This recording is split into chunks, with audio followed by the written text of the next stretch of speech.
Sir 35% திமுக கூட்டணி வாங்கினாங்களே நாங்கள் வந்து சிஎம் ஆயிடுவோம்.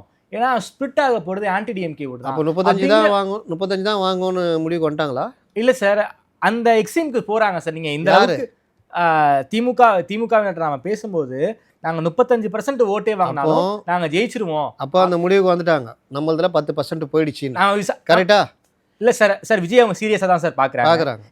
வெளியே வந்து அவங்க வந்து கண்டுக்கல அப்படி இப்படின்றது. ஆனால் உள்ளுக்குள்ளே விஜயை பார்த்தா உங்களுக்கு ஒரு த்ரெட் இருக்கு, பயம் இருக்கு. பேசும்போதே அவங்க ஒத்துக்கிறாங்க. நான் கூடுதலாக சொல்கிறேன், விஜய் கட்சி நிர்வாகிகளை வளர்ச்சி திமுக கொண்டு வர ஏற்பாடுகள்லாம் செய்ய ஆரம்பிச்சிட்டாங்க.